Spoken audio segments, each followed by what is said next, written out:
पण एक गोष्ट नक्की की आमच्या दोघांमध्ये जो काही अंतरपाठ होता तो आनाजी पंतांनी दूर केला.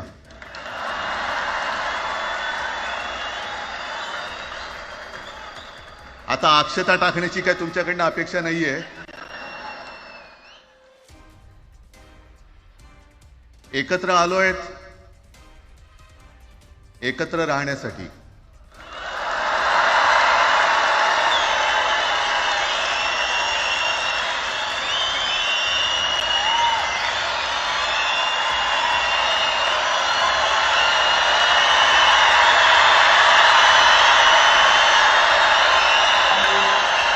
आणि मला कल्पना आहे,